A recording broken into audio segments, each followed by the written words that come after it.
Inazuma 11 are insanely out of pocket when it comes to how serious they take their respective sports. But you know, that got me thinking a little bit. Surely there has to be more.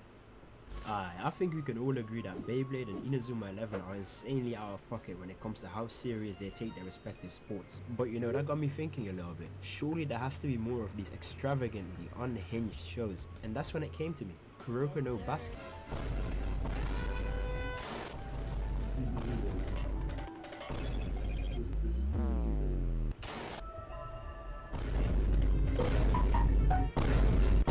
Yes, your eyes are not deceiving you. This guy just charged up a whole Kamehameha ki blast. Look at the way he charged this up. He's out here looking like Yuno from Black Clover, and this is only one of the crazy things that be going down in this show. I don't really play basketball like that, but I'm more of a football enthusiast. But that did not stop me from watching and rewatching Kuroko no Basket. I remember for a solid 4 weeks during the summer holidays, me and my homies would be playing basketball damn near every single day. I was out here pulling up, thinking I was Aomine. Kuroko no Basket is basically about a high school basketball team trying to become the #1 high school team in the country. And you know, this is nothing out of the ordinary, just another classic sports anime plotline. So tell me why some of these guys got straight up nen abilities. Oh, I know that look in your eyes. You don't believe me, huh? Check this out.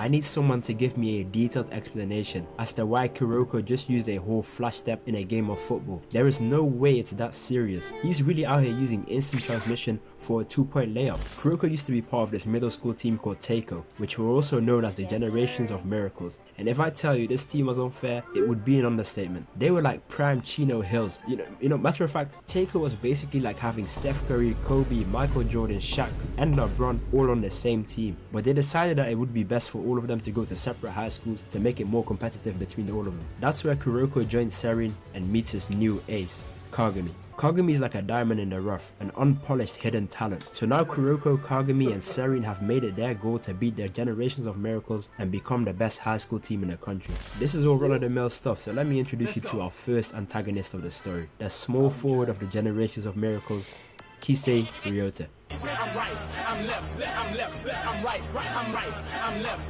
I'm left, I'm right, I'm right, I'm left, I'm left, I'm right.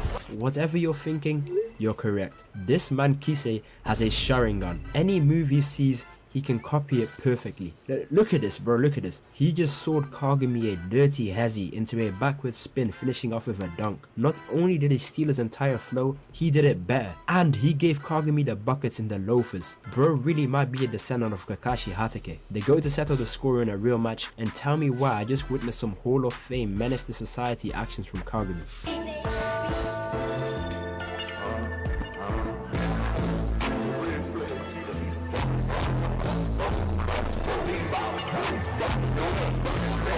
Alright bro, let me just check something. Kagami is a 16-year-old high school boy, dunking the ball with so much force he broke the whole rim. He thinks he's Shaquille O'Neal. Kagami got that black Air Force energy, I'm not gonna lie. The match is pretty even right now, but whenever I hear the opening playing in the final quarters of the game, you know the match is about to go crazy. Just to summarize real quick, we're only 3 episodes deep and we already witnessed the Invisible Man Kuroko, Kisei the Copycat Ninja, and Kagami the Prodigy. Yeah, nah, this show is basically what would happen if you let a bunch of kids with superhuman powers play basketball. After playing the friendly with Kisei's team, they enter the tournament and they are now playing against a 6'5" Haitian sniper, Midorima. And if I tell you this man is a literal cheat code, out of all the Generations of Miracles, when it comes to pure basketball, he might have the most broken ability. What is he doing? Don't tell me.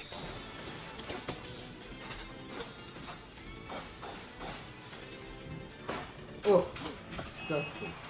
This might be the most ludicrous thing I have seen all week. Midorima jumps without the ball and has his teammate pass the ball into his hands for an instant release. Do you understand how crazy this concept even is? Midorima is like a maxed out Steph Curry at this point. They play the game and again it's very even until Midorima scores a 3, seemingly breaking the deadlock. That is until Kuroko literally begins airbending and boosts the ball to Kagami for an easy dunk.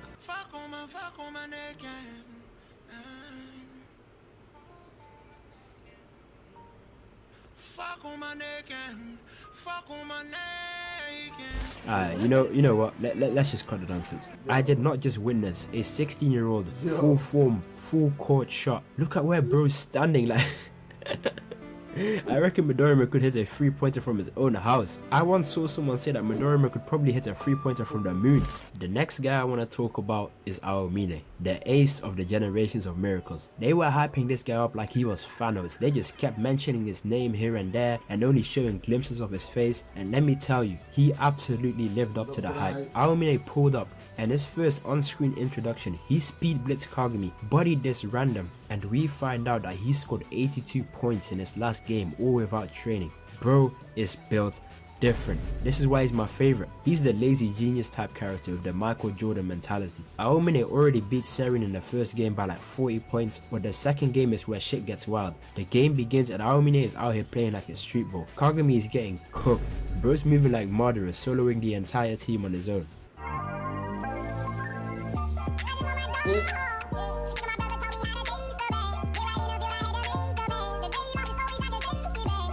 Okay.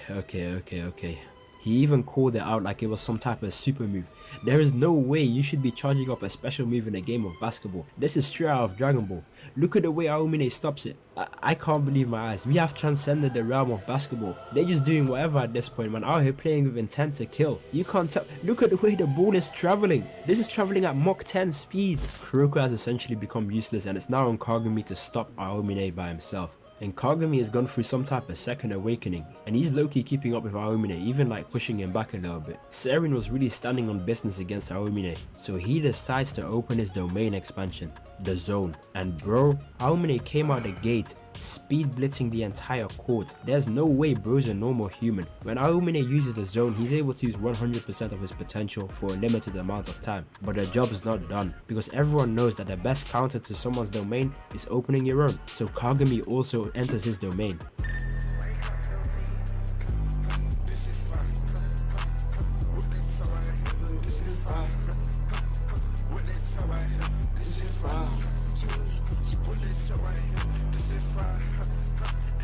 This is really the battle of the gods. Goku vs Beerus, Gojo vs Sukune. This was peak fiction. This is what I'd imagine if we ever got to see LeBron vs Michael Jordan. No one on the pitch can even react. It's literally just a glorified 1v1. You know what, man? I'm really glazing, bro. I'm really glazing these guys. Kagami ends up winning the domain clash and wins Seren the game. I remember watching this being straight up tense. They had me thinking I was out there putting in work. I just love shows like this that really, hook you in as the viewer. Hi, I know this is a compilation video and all, but I knew I had to drop something so that people could have something to watch in the background while they were studying or playing video games while I work on some heat for December, included but not limited to Inazuma 11 World Cup arc. If you're enjoying it so far, make sure you subscribe. We just officially got to first place in the race to 100k, and I'm not planning on leaving. This number is none other than the 6'9" colossal titan himself, Murasaki. What's up, Let's get back to the video. The person I'm going to be covering in this video and the 4th generation of Miracle member is none other than the 6'9" colossal titan himself, Murasaki Bara.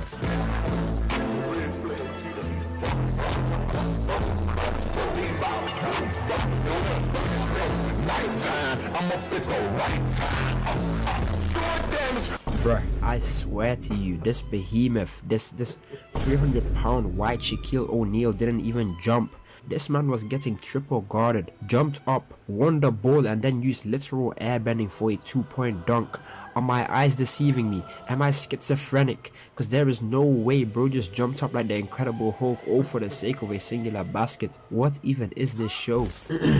Let me not get ahead of myself. Before we can cover the game, we find out that Kagami and Kuroko went on a secret training camp. Kuroko went to the goat Aomine to teach him how to get some buckets, cause and Kagami was being taught some new moves by his baddie of a teacher who used to be a WNBA player. Fast forward and Seren progresses pretty easily to the next game, all while conserving Kagami and Kuroko's strength. They now come face to face with Yosen, Murasaki Bara, and Kagami's friend Tatsuya. Just for reference, this is the same Yosen that just bodied the team 0-81. They straight up didn't even let the other team score a goal. If that was me, no one is leaving the venue until all footage has been deleted. I cannot let the evidence go out into the real world. The game starts and Murasaki Bara is covering the entire court and blocking all the shots. He's really moving like Prime Jokic. No one can score on him. He's guarding the basket like he's the Great Wall of Ba Sing Se. It's 0-18 in the the first quarter and it seems like Seren is about to get bodied until they pull some of the most nonsensical nonsense I have ever seen in sports anime. Like just look at this.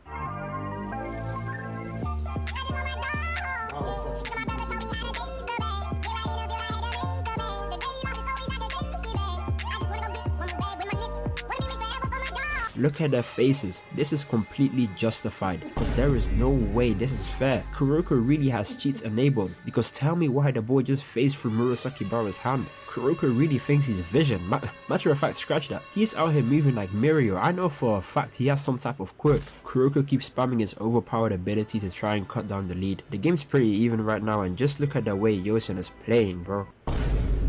They put Murasaki Bara at the basket like he's some sort of Dark Souls Black Knight, like he's really the real life gatekeeper. Now what happens next can only be explained with one analogy. You know when back in the day when you're playing Minecraft with your homies and one of you guys turns on cheats to get diamonds, so now everyone turns on cheats? That's exactly what happened here, because look at this. What the hell? Oh my god, no way. Bro saw Kuroko use a lag switch and said, alright, let me get on that. Why is this so normalized? Everyone is just accepting the fact that we got multiple Greek gods playing on the court right now. Murasaki Bara is dashing across the stage like he's Ganondorf, Tatsuya is lagging, Kagami is a bulky character in disguise, and Kuroko can straight up go invisible. And then we got regular people like Junpei trying to compete. It's just not fair. The game is too tense right now. Everyone is playing at 120% of their power. Even the lazy hooper Murasaki Bara started trying. They are now triple teaming Kyoshi because he seems to be the biggest threat right now. It's mainly because it's personal between him and Murasaki Bara. They are like opposites yet so alike. It's like two sides of the same coin. Everything was going right for Seren until Murasaki Bara actually decided to sit forward, and that brings us back to the intro. I'm not gonna go over them shambolic shenanigans again, but just know that this game is quickly turning into the tournament of power with the amount of Nen abilities that are being displayed. I know I called this man the white Shaquille O'Neal in the intro, but I didn't expect them to actually make a callback to Shaq bringing down the rim. I always forget that these guys are literal kids. Wait, matter of fact, let me just double check something. Bro, this demon is 16 years old. Imagine what he'll play like when he hits his prime. He's gonna be going toe to toe with Namek Saga Goku. If the 16-year-olds are playing like this, imagine what the NBA players play like. They can probably summon meteors and create earthquakes. We're about to get raw accurate LeBron James. Kagami is currently trying to enter the zone like he did against Aomine, but the zone doesn't allow you to enter if you're not in the correct headspace. The zone is actually based on a real life concept called flow states, and any of us could actually enter the zone. High level athletes like Kobe Bryant and Ronaldo have both spoken numerous times about entering a flow state. After Kagami collects his thoughts, he manages to go into the zone, but this hacker Tatsuya starts creating literal shadow clones. Nice for the speed, trying to get jiggy. They have found that boy alive, all of his body. I'm not even gonna question it anymore. Bro's using actual ninjutsu for no reason. He created 3 whole clones. This is not Naruto. I don't know what's going on. You're in the it anymore, bro. Who the fuck is writing this shit? Who's writing this shit? Nice for the speed. The zone, but this hacker Tatsuya starts creating literal shadow clones. Oh, who's writing this shit? Cannot make this Nice shit for the up. speed, trying to get jiggy. They have found that boy alive, all of his body. I'm not even gonna question it anymore. Bro's using actual ninjutsu for no reason. He created 3 whole clones. This is not Naruto. I don't know what's going on. You're in the wrong show. But even that's not enough to stop Baki's long lost brother, and he manages to hold down both Murasaki Bara and Tatsuya because he uses the Sharingan, steals his ability, and then lines up a dunk from the free throw line to close the gap even more. Man, everything them old heads were saying about Wilt Chamberlain is actually what Kagami is. This game is way too hype. They go into the final quarter and Murasaki Bara goes into his final form after realizing he actually loves the game of basketball, so he goes into the zone. And this gotta be a scary sight, cause imagine seeing a 300-pound, 6'9" behemoth run at you like this. I'd be scared out of my boots. I'd be shivering in my timbers. But I'm not gonna lie, this game had me at the edge of my seat. I love sports anime so much, bro. Kyoshi, Kagami, and Murasaki Bara are in a Conqueror's clash right now, and they go for a fast break, and what happens next is so out of this world, it's insanity.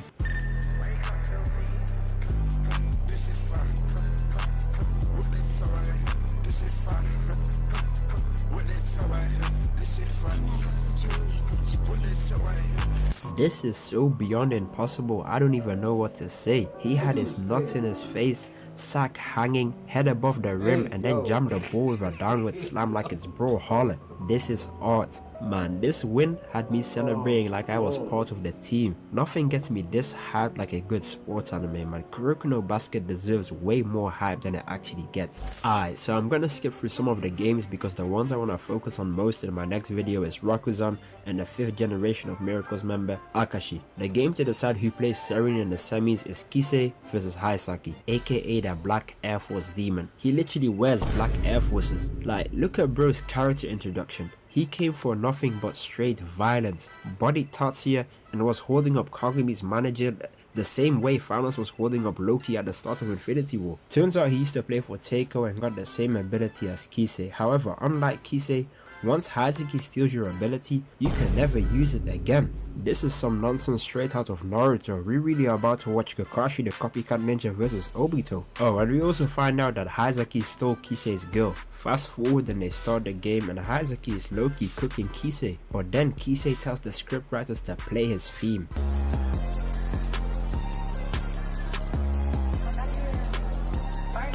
Damn, I deal with your bitch. Hey, lay hair, yeah, she going. Hair and all these ain't shared, so fuck nigga, these Rick Owens. I used to have a Metro, now the iPhone that do numbers. Fuck that little ass kill tip. It's good talk, create dumb. Nah. Kisei has now learned the ability to copy the generation of miracles. This is the equivalent to Kakashi somehow copying the ability of a Kekkei Genkai. After Kisei turned on his cheats, he obviously smokes Hazuki and moves on to play Serene in the semi-finals. But Hazuki is a real thug, so he waits for him after the game to run his fade, but he didn't account for the GOAT Aomine to turn up.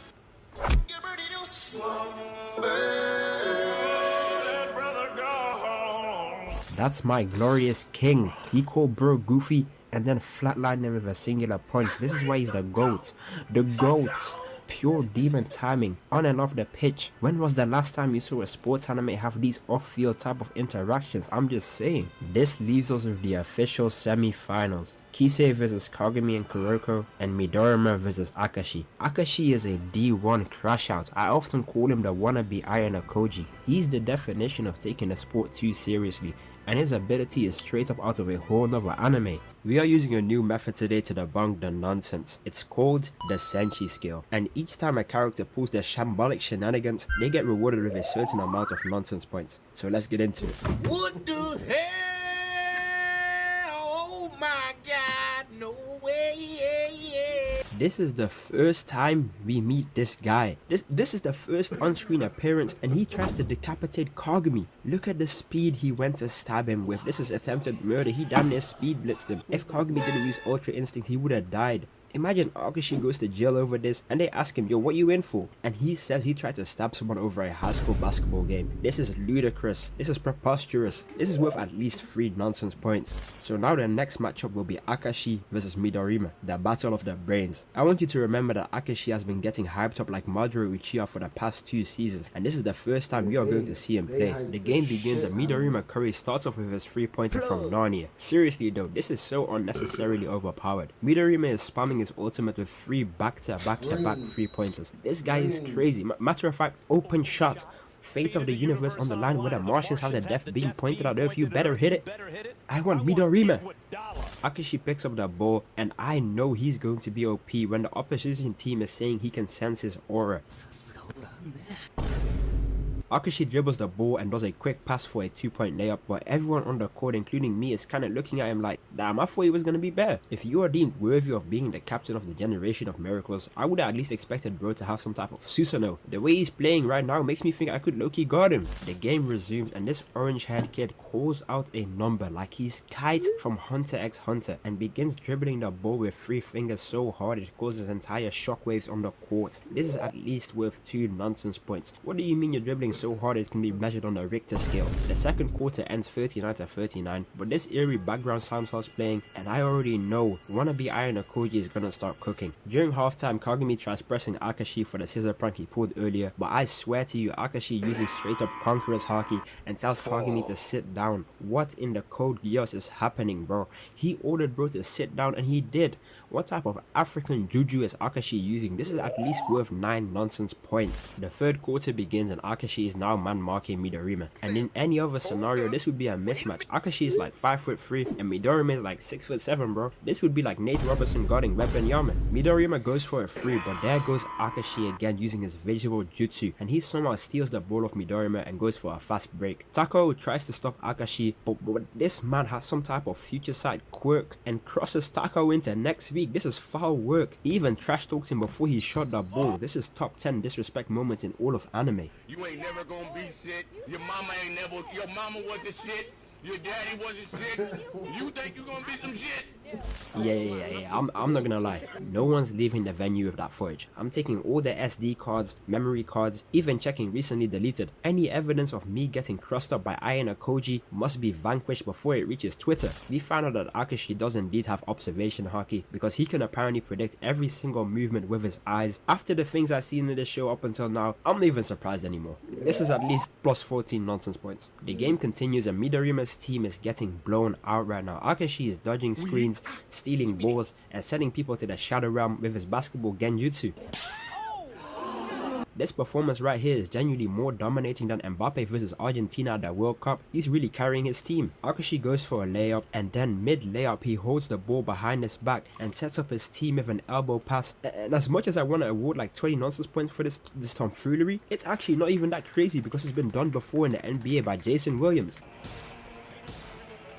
That's low-key a W reference from Kuroko no Basket, but I'm still gonna give 1 nonsense point for it. Honestly, you gotta feel bad for Midorima right now, and he's playing against someone who has even more hacks enabled than him. Playing against Akashi is like playing with that one friend who would secretly go into creative in Minecraft and then go back into survival mode and pretend he did some off-camera mining for his diamond gear. Midorima realizes he's getting cooked, so him and Takao perform a fusion dance and go for the wildest combo I have ever seen in the history of sports anime combos. This green-haired, light-skinned Steph Curry is insane. This guy jumped up in the air for a 3-pointer, I'm talking full form, and line up a shot without the ball, just for Takao to play the ball into his hands whilst mid-air for an instant release. This right here is the type of bullshit I'd be expecting from LeBron James and Steph Curry to pull off at the Olympics with Team USA. Look at how smooth they pulling this off. They must have been in the hyperbolic time chamber trading this super move, because who in the world is stopping this shot? Go ahead and add another 12 nonsense points to the tally. Akashi realized they matched his cheats, so he does something I have never seen before. Bro pulls up and scores on his own basket. The whole stadium has gone crickets. Akashi has decided to score a own goal on his own basket and then held an emergency meeting mid-game. I don't know, bro, he could have just scored a timeout or something, but hey, to each their own. He basically tells them they are all playing trash and they need to lock in. But after his speech, he says if they lose, he will gouge out both his eyes and quit playing basketball. What type of she-sweet action is this? It's not that deep. This is high school basketball. You're a 16-year-old little boy talking about gouging out your eyes all for the sake of a single game. He's really out here moving like Ryuga. He's really out here moving like Homelander, crashing out like Prime Gara. They get back to playing and Rakuzan is locked in. They're giving these boys their works after Akashi's Irwin level speech. Akashi still needs to stop Midorima from using his cheats, but Akashi starts talking crazy. This man's ego is off the charts. He's talking the same way Gojo was talking after he reached enlightenment. You are worthless, bitch ass nigga. Your life literally is as valuable as a summer ant. Takao and Midorima go for another 3-pointer, but right when everything seemed alright, Akashi somehow, some way managed to intercept the pass and goes for a quick 2-point layup. I know Akashi put this one on Instagram talking about some I intercept passes the same way I intercept that bag. This game is basically cooked. Akashi is dominating, and to make things even worse, his other teammates have decided to turn on cheats too. Because tell me why bro just created a whole shadow clone when shooting his 3-pointer. This is the same move They were teaching them kids back in the Ninja Academy. We got Zenitsu over here using thunder breathing to dribble the ball, and this black guy is dunking like he's Shaquille O'Neal. It's truly over. This man Akashi isn't some wannabe Ayanokoji, he is Ayanokoji. You know what, matter of fact, scratch that. Bro is literally the Aizen of basketball. Damn, you know, that game was truly peak. There's something special about a shonen-esque sports anime. It's truly one of my favorite genders. But hey, don't think I forgot. Let's go ahead and add an extra 25 nonsense points for all the stuff we just witnessed. Seeing Midorima and Takao lose kinda hurt. It low-key reminds me of going against a trash talker and still losing. That level of frustration is a different type of annoyance. The next game to decide who plays Rakuzan in the final is Keijo vs Serin. Copycat Ninja Kisei vs Kuroko and Kagami. The match begins and Serin gets off hot with their cheats. Kuroko uses a flash step and then his lag switch shot for a quick 2 buckets. And then they thought everything was all good until Kisei pulls out his own Sharingan fresh out the gate. No warm up, no delay, no nothing. He copies Midorima's special technique and lands a 3-pointer from his own basket. In the 4 minutes and 11 seconds following the activation of perfect copy, Kisei is effectively a more I'm playing. Let me know in the comments if you caught that reference. Kisei is straight up dominating right now. He's got the ability of every single member of the Generation of Miracles. He's literally a one-man army right now. Kisei is basically a more broken version of Kakashi. He even countered Kuroko's lag shot. If I had to rank all Kuroko no Basket players right now, Kisei with perfect copy is undoubtedly number 1. Even Akashi wouldn't be able to beat him. Kagami is cooking Kisei so badly right now, they subbed him off. He was out there arguing with the coach like Kepper. You know, you'd think with Kisei gone, Kaiju was just gonna get washed, but they are keeping up surprisingly well. It even got to the point that Kasamasu managed to block the lag switch shot of Kuroko. All the exploits are getting patched. Never thought I'd see the day. It's 44-44 right now, but Serin is locked all the way in and continue to dominate the 3rd and 4th quarter. But with Monoma still sitting on the bench, everyone knows the game is not finished. Kakashi and the Invisible Man get ready to sub into the game. Kisei, Kuroko and Kagami are going bar for bar, basket for basket, bucket for bucket. Kisei is looking crazy. Kagami is matching the energy. This is peak basketball. Kisei's team is closing the lead, but just when they thought they were back in the game, with 1 minute left on the clock and a 1-point difference, Kisei tries to use Murasaki Boris airbending and passes the ball to Kasamatsu, who makes a clutch 3 to put Keijo in the lead by 1 point. And the 3 seconds left on the clock. This game had my butt cheeks clenched. I was stressing as if I was the one playing, but when all hope was lost, Kagami charges towards the basket for a fast break, but Kisei somehow catches up, forcing Kagami to throw off the backboard for Kuroko to finish it off. Oh my days, this is peak cinema. Absolutely beautiful. I damn near took my shirt off and started celebrating watching this game, and it's not even the final. I gotta compose myself. Stand up now and face the sun. Won't hide my tail or turn and run. It's time to do what must be done. Business at hand. Before we can get back into the final tip-off, it's only natural we get hit with some more background lore for Akashi. Turns out Akashi was the one who originally recruited and trained Kuroko, all whilst building the super team we know as Teiko. Akashi was basically moving like LeBron and Team USA the way they were building the Avengers. Also, we end up finding out that Akashi actually has a split personality disorder, one personality that has the Emperor Eye and one that has another version of the Emperor Eye. This high school basketball gets crazy. He's basically a worse version of Sean Frost. If you know, you know. Now we got all the Aizen level background lore out of the way, and we understand that Akashi has basically manipulated the entire plot. It's finally time to cover the final game, and don't think I forgot about the Senshi skill. We are currently on 65 nonsense points altogether, but I already know in this next game that's about to fly through the roof. This game begins and this Super Saiyan Kuroko starts the game with a whole key blast. Both teams try their best to score the first basket, but Kagami must be on that compound V because watch this. I just lost my dog. How my brother taught me how to chase the bag. Get right in the field, I had to make a bag. Alright bro, let's break this down. This is a 16-year-old, 6'3" child jumping from the 3-point line with his whole nutsack hanging above the basket to jam it in like he's playing dodgeball. I have seen enough. Send him in against Sukuna, he might have a chance. And yes, we are running up at least 20 nonsense points for this. Turns out Kagami entered the zone right away to get a jump on Akashi's team and create a lead. He's moving like a Dark Souls Black Knight because Rakuzan has been unable to score a single point so far. Akashi is now marking Kagami and he manages to stop him from scoring and then proceeds to snatch his ankles and send him to the shadow realm. The game's evened out, but the thunder breathing user just got a quick basket. However, there are more pressing matters that have occurred. The latest update landed and they done voted Kuroko's invisibility because all of his flashy moves he's been using, they are basically saying that he's gained too much aura and now his invisibility is useless. And to make things even worse, this man Le Akashi done found his own version of Kuroko. He's out here just building super teams like he's the Golden State Warriors. How is this fair? He copied my whole fucking flow! Word for word, bar for bar! Akashi has damn near broken down the entire Serene team. They look defeated. Everything seems to be going downhill until Kuroko gives his own Irwin speech and tries to push for the final hit. Kuroko found a new batch of cheat codes and Kagami has opened his domain. Everyone is pulling their own special moves out right now. Izuki literally has like Isagi's metavision. Kagami's simple domain is single-handedly holding down Akashi and his team, allowing Serene to catch up. Just when Serene seems to have gotten the upper hand, this man Akashi unlocks his own zone and enters into a domain clash with Kagami. Look at the way these guys are moving, bro. How are they even meant to stop this? There's only one way they can beat him right now. In good old JJK fashion, let's get to jumping. And that's exactly what they do because Kagami and Kuroko team up and posterize Akashi. And this must have broken him in a similar way Sean Frost was broken after Dwalin stopped his shot. This character archetype is so goated. Akashi is going through inner turmoil as his other personality tries to take over and as his ego has been shattered. After Rakuzan calls a timeout and Akashi gets a reality check, he snaps back into reality and reawakens as his true self. A true coming of age full circle moment. It's truly beautiful. He loses his Gias but gains his old aura back. And so let's just go ahead and finish this game. Now that Akashi is awakened back to his true form, he has some sort of support ability where he can put each and every single person that receives his passes into the zone. Let's go ahead and add another 7 nonsense points for that. Because what do you mean bro has a team assist ability? This is not Overwatch, bro. We're playing basketball. They get back to playing and it seems like they are somehow interconnected by their subconscious.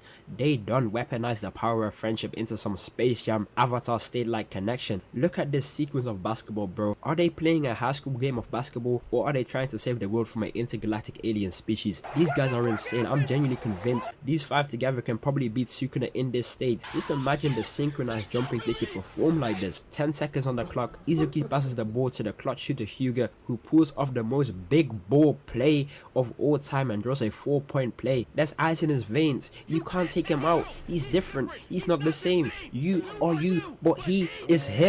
The last play of the game, they have to miss and score the rebound. They pass the ball to Kuroko and the theme starts playing. He alley-oops the pass to Kagami and this man does a whole airwalk and jams the ball with pure violence to finish the game. Cinema, poetry, art, sensational. This shit means something to me, man. This is what I've been talking about. What a perfect way to end this perfect sports anime. From ego driven to teamwork. The reverse blue lock. That finishes Kuroko no basket, and this show will forever have a special place in my... It was only a matter of time before they decided to add black people to that basketball anime. The only thing that could have been more of a slam dunk is adding P. Diddy to that Promised Neverland. I'm not gonna lie, when I first found out there was a Kuroko no Basket movie, I was insanely hyped. As a fellow black man, I was just happy to see how they would incorporate black culture into the anime. Wait, hold up. I was curious about what this monkey came to tell us. Hey, you monkeys are just too weak, ain't you? Damn those monkeys. Surely you're starting to get it now, monkeys. Bring it on, monkeys. Come on, bro. Who was on the board of directors of this movie? They must have had Frieza, Geto, Zoro, and Toby Rama spearheading the operation, because there should be absolutely no reason for them to say the word monkey that much throughout the movie. Last time we used the Senshi skill, but this time we are going to get a trophy notification each time they do some nonsensical bullshit. So let's cut the yapping and get straight into the meat and potatoes. The movie starts off with Kagami getting a phone call from his baddie of a teacher saying that he might be getting drafted, and this alone got me so hyped. They really drafting Kagami before Kai Cenat. Fast forward and we get to see a streetball game between the American team called Jabberwock and some of the Japanese team called Starkey. He was filled with a bunch of seniors from the previous seasons. And I'd like to reiterate that they said these guys are 18 years old, and there is nothing in the world that you can do to convince me that this guy over here is 18 years old. This is how the seniors looked to me when I was a freshman. The Japanese team is honestly pretty stacked. They got that one guy from Bleach, that one guy from Mob Psycho, and even Kisei's ex-captain captain. After the nonsense we saw them deal with in the earlier episodes, this should be a wash. The match begins and Jabberwock are kinda getting fried, I'm not gonna lie. But turns out they were just playing with them because Eminem over here starts doing some professor type street ball move and passes it to the Somali for a quick bucket. Tristan Jazz calls the ISO and then spins him around and bounces the ball off bro's head. And I'm not gonna lie, getting the ball ping-ponged off your forehead gotta be top 5 most disrespectful things that can happen to you in basketball. I'd rather get posterized. Yusuf goes one-on-one with the guy from Bleach, but he got him out there hitting that cha-cha slide before dropping him on his ass and then standing over him like Jude Bellingham. This is foul work. And to finish it all off, we got Luke Cage damn near jumping above that backboard to close the game out 86-6. If some nonsense like this happened to me, I'm gonna have to relocate, bro. Like, I can't be getting blown out in front of the baddies. Kasamatsu tries to be on his fourth in timing and keep it professional, but Jabberwocky isn't on all that. He even left bro hanging. And monkeys don't have any right to play on this court. I wish I could say I edited this audio, but this is the real dub. I'm flabbergasted, and to finish it all off, he spits on his hand. I'm all about self-control, inner peace and stuff like that, but if someone spits on my hand, I'm crashing out like Prime Gara. And I'm not the only one who shares this sentiment, because Rico's dad offers them a rematch and begins to draft the greatest team ever created since the Phantom Troop. Welcome to the 2024 Senshi Olympics draft pick for the Vorpal Swords. The first 7 overall legendary draft picks are no-brainers, no introduction necessary. It's the generation of miracles plus Kagami. This team alone is already strong enough to solo the My Hero Academia verse, but let's see who we got next. The number 8 overall draft pick is the epic clutch shooter Junpei Hyuga. The number 9 overall draft pick is Midorima's boyfriend, the rare shooter Takao. And at number 10, we got the common Wakamatsu. I honestly don't even know why they brought him.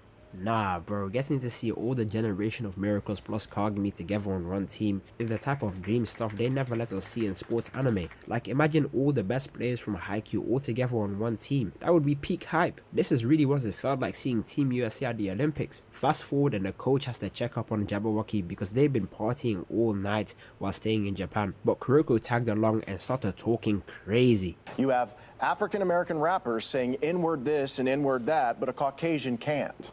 So say it. Nigga. Sanji really didn't take lightly to that and hit Kuroko with a Diable Jambe, but just as everything seems to be going south, Kagami pulls up and goes for a Superman punch without even asking any questions. Look at his face, he's perplexed.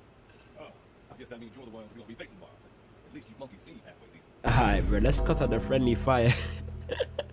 We really got Uncle Ruckus's disciple over here calling Aomine a monkey. Aomine and Kagami are ready to squabble, but Kuroko wants to beat them on the court instead. The game begins and Akashi wastes no time, dribbles the ball across the court and throws a lob to Aomine for a quick bucket. Kisei blocks the ball and Akashi gives the ball to Aomine, who speed blitzes Frozen and makes it 4-0. They swing the rock to Nash, who goes for a no-look pass to Ronnie Coleman, but everyone knows the paint is Murasaki Bara's territory, who blocks it. Midorima gets the ball all the way in the corner, but these guys didn't realize his shooting range is the entire earth. He would honestly have insane aura if his barber didn't hook him up with the Naruto Uzumaki special. We are gonna need the hood's greatest minds to fix bro's haircut. He must have been tired of all the Izuku Midoriya comparisons. The first quarter ends 20-8 and it's low-key looking like a cleanup. All that talk about monkeys just for them to be trashed like that new KSI. From screen to ring to bend to the king. Looking at the bench, almost all the generation of miracles are tired. I mean, it's fair enough. Aomine literally stopped training so people could catch up to him, and Murasaki Bara is practically a mukbang YouTuber with the amount of food he eats. The second quarter begins, and I might have started talking a little bit too soon, because Nash gets the ball to Silver, he goes past my glorious goat Aomine, and then posterizes Murasaki Bara. I know Silver gonna post this on the gram talking about some just dunked on a monkey, call me Tarzan.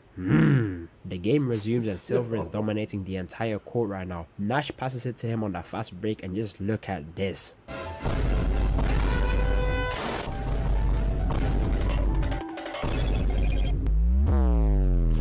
Nah, bro jumped from the 3-point line, started air walking like CP0 and then windmilled it. Look at his eyes. You know an anime character is locked in if his eyes go completely wide. This is ludicrous. Bro is just zooming all over the court like law accurate LeBron James. I haven't seen a performance this dominant since Thanos in Infinity War. Murasaki Bara is really doing bad out here. First he got dunked on and then they hit him with a nutmeg. The second quarter ends 24-33, so you already know it's time for some substitutions. They sub off Midorima and Akashi getting subbed off is crazy. easy. But I got faith in the coach, he's like an Aizen level strategist. Kuroko and Kagami get subbed on, so you already know it's time for some fusion shots. They pass the ball to Silver, who thinks it's going to be an easy bucket, but Kagami and Aomine hit us with a power of friendship block. Murasaki Bara passes the ball, but they quickly realize why they call him Kuroko the Shadow. Kuroko hits us with his iconic Kamehameha pass and slaps the ball to Kisei, who gives it to Kagami, who yams it in that basket for a quick bucket. And look at Silver in the background, he froze up like me when trying to spit game to a baddie. Kagami and Murasaki Bara double team Silver, but instead of passing, he has that blue lock egoist mentality and tries to go alone, allowing Aomine to grab the ball.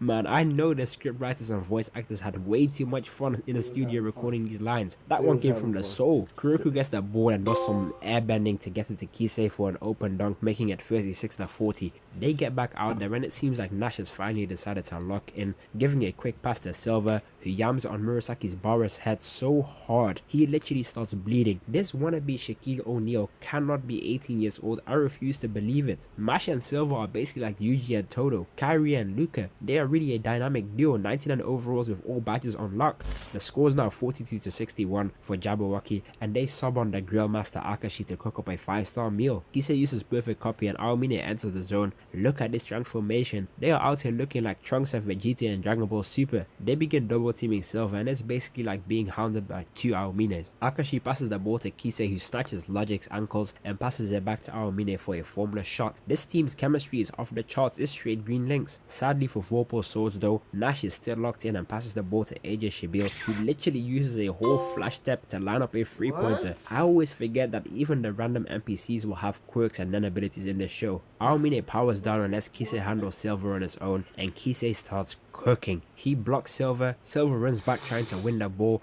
but peep the height difference. Silver gotta be at least 7 foot tall, 350 pounds of pure muscle. Kisei ain't shook though and goes past Silver and gets an anime flashback, allowing him to posterize Silver. He got his get back. He really put both on his butt cheeks, and you guessed it, Kisei has entered the zone and he has perfect copy. Enough time has passed. Current Kisei could probably take on Perfect Cell. I've seen enough. Man, when Kisei went into the zone, it was nothing but pure hype for me. Kisei is literally gliding across the court, flash step, spin move, easy bucket, double team between the legs, your dog water. He's the GOAT.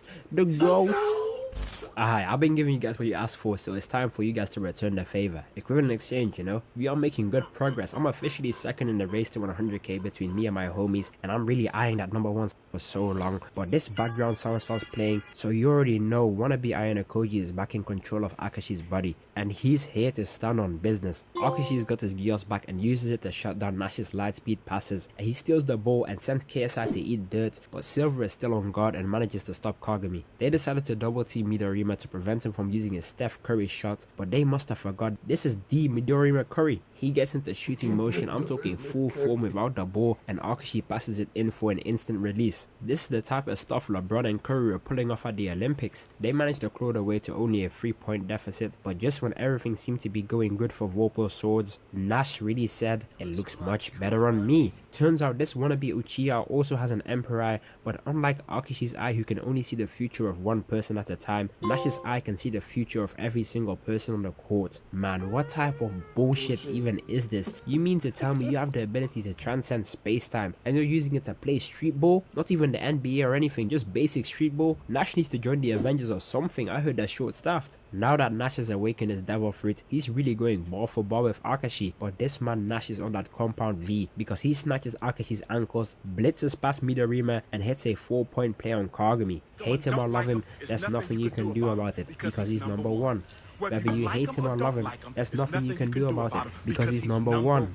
Murasaki Bara is tired of seeing Akashi get blown out, so he pulls out the legendary hair tie and sticks his hair back like Aizawa and tries to defeat Silver. Bro's even smiling. He eventually managed to block Silver and then gives one back for all the times he got yammed on. Silver and Murasaki Bara are going hit for hit like King Kong and Godzilla, but when Murasaki Bara manages to score a dunk, this 350-pound armored titan injured my nonchalant goat, causing him to break his hand. But if there's one thing you shouldn't do is hurt Kuroko's friends. He gets like a fairy tale level stat boost. They sub in Kuroko and the most scrumptious background sound starts playing, and we finally get to see Aomine and Kagami team up whilst they are both in the zone. If Kisei and Aomine is Trunks and Vegeta, then Aomine and Kagami is Vegeta and Goku. This is peak fiction, man. Oh my days.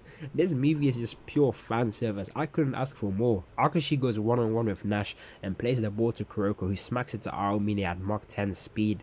Look at the impact frames. Imagine you got a fresh cut and you get your head slapped by Kuroko.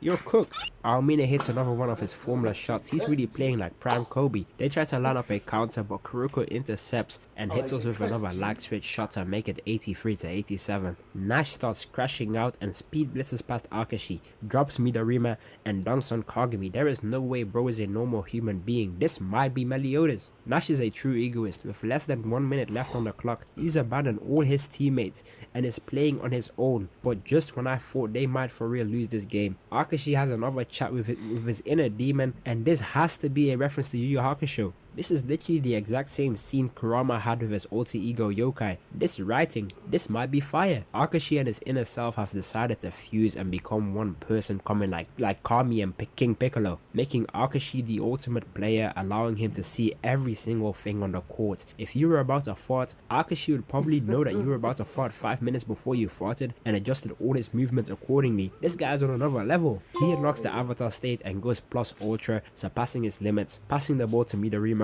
who always was going to sing that free. I genuinely don't think he's missed a single 3-pointer in the entire show. This motherfucker don't miss. No, he's fucking good. That motherfucker don't miss, man. He's good. In the heat of battle, he don't miss. No. In the heat of controversy, he don't miss. With 10 seconds left on the clock, Jabberwocky is planning on running down the time to win by 1, but when all hope was lost, the man we often forget is the main character gets a steal on Nash, lays the ball to Goku and Vegeta, who hits us with the most sports anime finish of all time, a double dunk to finish the game 92 to 91. This is peak fiction, peak cinema, peak life. These sports anime always make me feel like I'm part of the team. I was in my room at 3 AM dancing like Jonathan Myers. I cooked for the whole day. But the smiles and happiness didn't last too long, because my dog Kagami broke the news that he's officially leaving Japan and joining a school in America so that he has a clear pathway to the NBA. And bro, as someone who's lived in like 3 different continents and always has to move to different places, having to say goodbye to many of my homies on numerous occasions, this goodbye hit me in my soul. I deadass teared up, and then to rub salt in the wound, we got that airport scene between Kuroko and Kagami where they got their final true goodbyes, and man, all I can say is it's a terrible day for Rain. All I wish for is to either get like a side story where we get to see Kagami in the NBA because they're best players. Anyways, if you enjoyed the video, you can watch. Yo, you got some good content. You got some really good fucking content.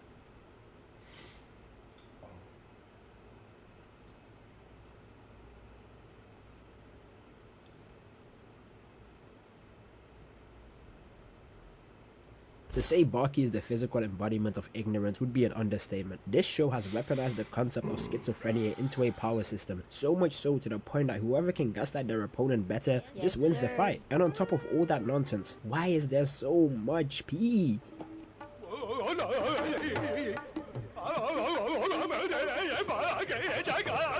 The way Baki's narrator is capable of making me believe absolutely anything needs to be studied. Like, there was one time Baki was fighting a real-life chimera ant, and the narrator would be like, so, yes, Baki is using a well-known technique called shadow boxing. No, he's not. He's taking real-life damage. Ref, do something. That's enough yapping though. Let's get straight into the meat and potatoes. But before we can get into the meat and potatoes, I gotta give a huge thank you to the homies over at Opera GX for sponsoring today's video. When it comes to browsers, you guys know I'm a certified unk. I was confused with Minecraft moving background whilst eating a steer that lets you use browser and to download.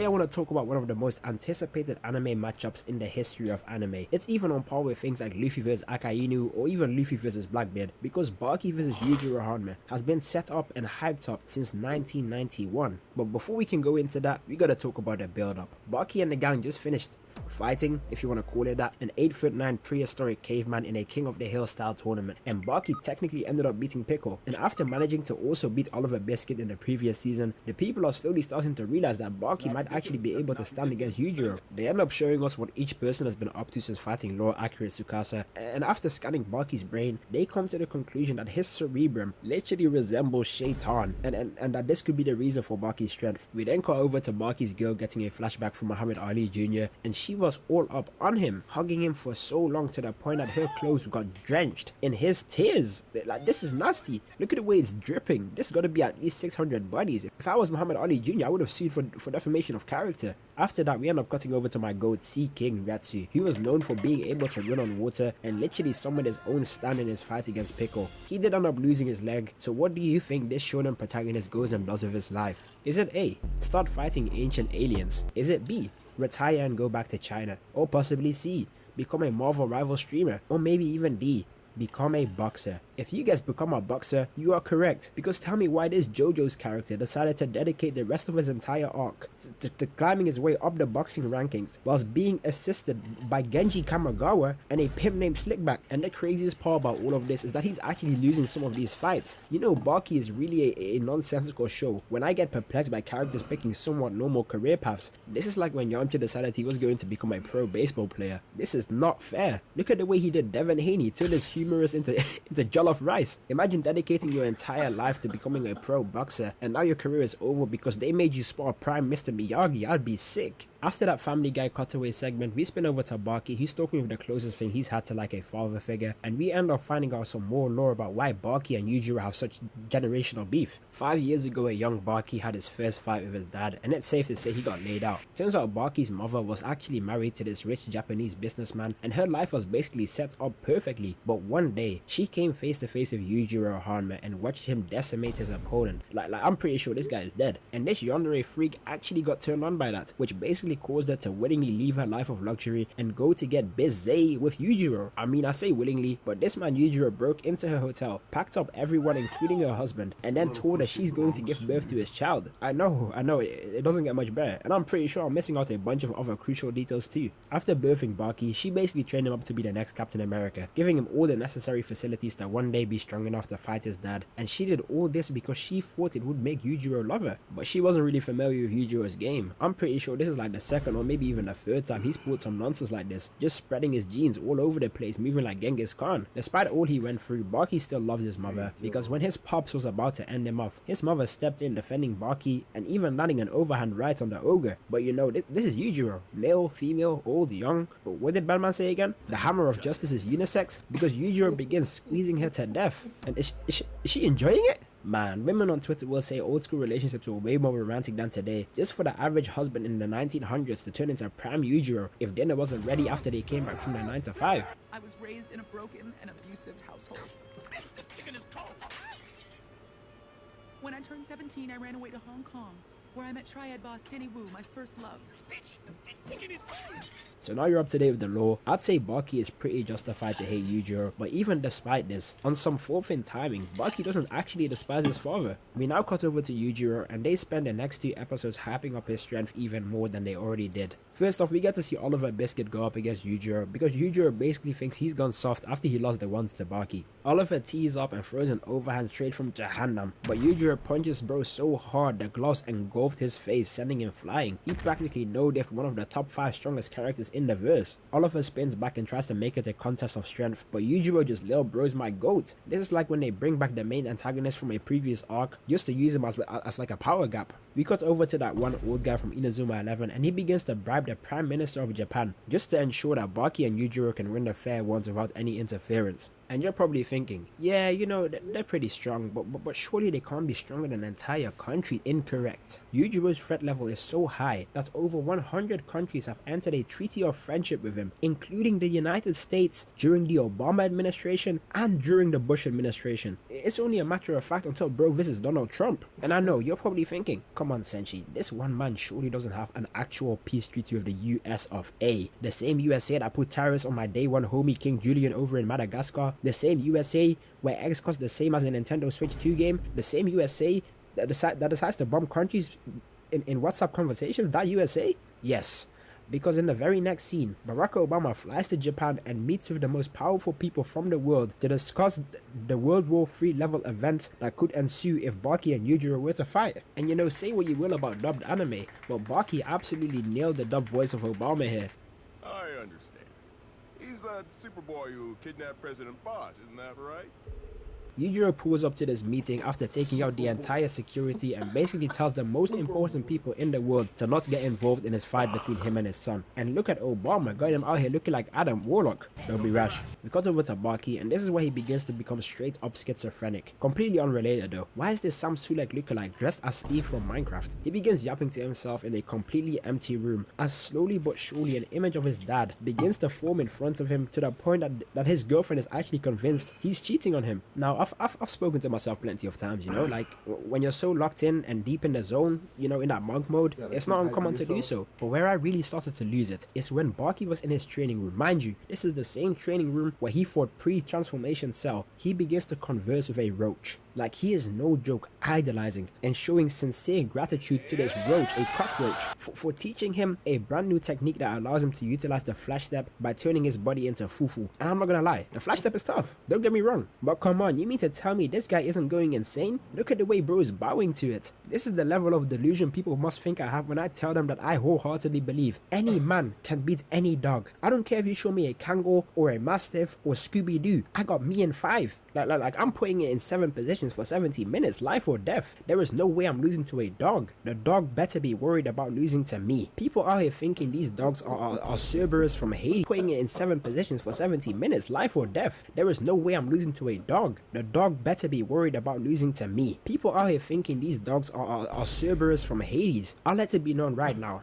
Any dog, I'm walking out looking like frag. Let me know in the comments if you think you're beating a dog or if I'm tripping. Alright, that's enough yapping. Let the squabble commence. Yo, you tripping, dog. You tripping, Yangy.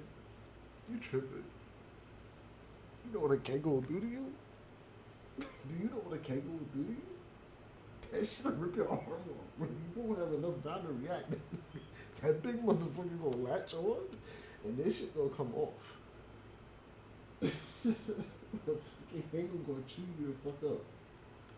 After Baki has been trying to rage bait Yujiro for the past 3 encounters, Yujiro invites Baki for dinner, and Baki pulls up dressed as Daquan in 2018, and you know, I always knew Yujiro was a deadbeat, but I didn't know he was rich. These guys are dining in the top floor of the Burj Khalifa, whole time Baki lives in the slums of O Block. Yujiro out here moving like Anthony Edwards. Look at the way he stepped out, dripped to the bone in a Louis Vuitton suit. They start eating and it's kinda wholesome. Yujiro is teaching Baki how to use the cutlery, and it seems like a genuine father-son moment, but we all know that wasn't going to last long, because after the dessert, Baki straight up asks his dad why he killed his mother, and this must have been the final straw of rage bait for Yujiro. They legit turn into the meme. Baki and Yujiro are squaring up, releasing their aura to the point that the entire building begins to shake. That's when Yujiro turns Baki into a Beyblade, sending him flying. He then releases his Nen before speed blitzing him and smacking his ass so hard he gets flung through the window. Then he tries to hit his hand before Spartan kicking him into the next room. This was just for asking a normal question. Imagine what would have happened if Baki failed the math test.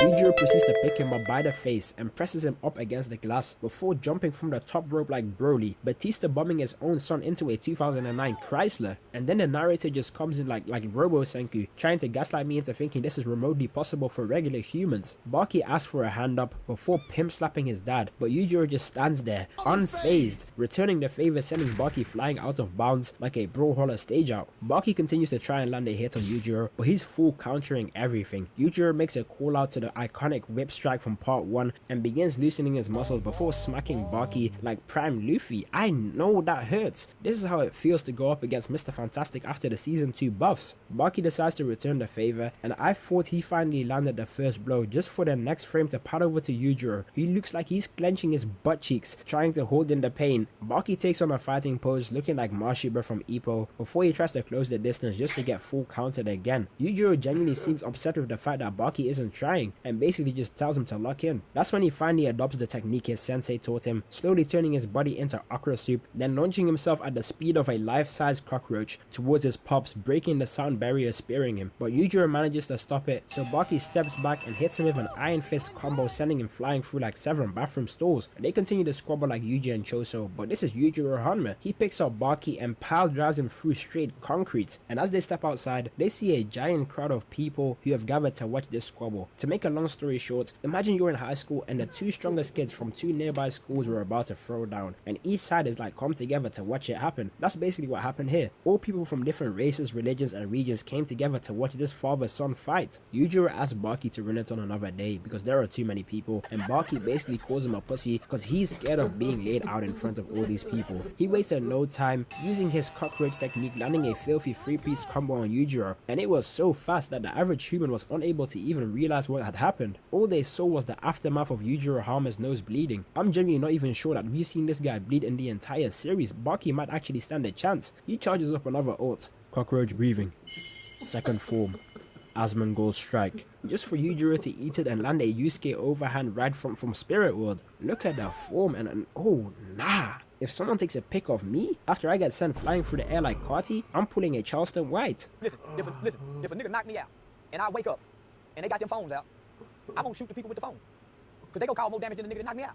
Baki gets up and they start going hit for hit. I'm talking blow for blow. It really looks like they are enjoying themselves. They pull guard and turns out the gold pickle is watching from the skies like Chrono as Baki decides to take up his Triceratops pose, leaving Yujiro perplexed. And as we know by now, anything these guys imagine actually comes to life because the bystanders claim they can see this prehistoric creature. Baki lunges into his Triceratops fist attack and Yujiro gets pushed all the way back, destroying a minivan in the process. He then gets up like that was decent as he creates his own fist technique like Akashi Hatake and whips out the demon back, damn near going Super Saiyan. He lets out 3 whole ass literal ki blasts. Like to this day they have not gotten an explanation for this. You know what? Why am I even questioning it? This is Baki. Anything goes. Baki calls the technique Mickey because it did no damage. They start walking towards each other, but Baki is really a speed demon because he uses the 0.1 second time skip punch from hit just for this light skin Ashton Hall level Oro farmer to catch himself at the very last minute. Yujiro says he's pleased about how Baki is the first person to drop him like that in decades, so he grabs him and then proceeds to say let it rip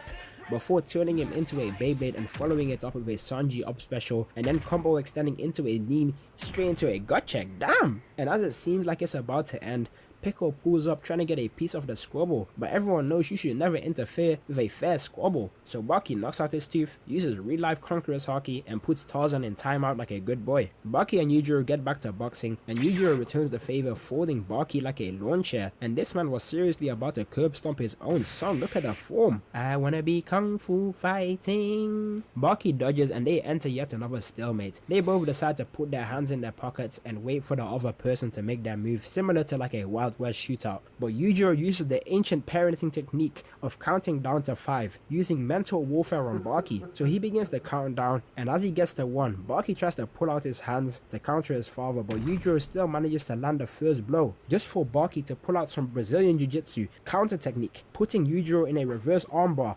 Look at his arm out here looking like one big veiny dick. And instead of just snapping his arm, Baki starts talking crazy. Why would you antagonize a 7'9", 500-pound demon with more testosterone than David Goggins and Chris Bumstead combined? Yujiro pulls up his right arm and palm strikes the concrete, shattering the ground beneath them, allowing him to escape. If I put someone in an armbar and they pull some BS like this, I'm quitting the fight. And Baki must agree with me because bro peed his pants. Yujiro continues the full court press and hits Baki with a flying dragon fist and clears the quick time event, following up with a Dempsey roll finisher, continuing his barrage of punches. Baki still manages to get up as his own demon back finally gets exposed, but just when I thought we'd reach the peak of tomfoolery, a shadow beast emerges behind Baki as Yujiro utters the words, Dad. What? Yujiro Hanma's dad, Yuichiro Hanma, has manifested in spirit to violate his own son for struggling to beat his grandson. What in the JoJo's Bizarre Adventure is even happening? I cannot give you one logical reason as to why bro would just randomly show up.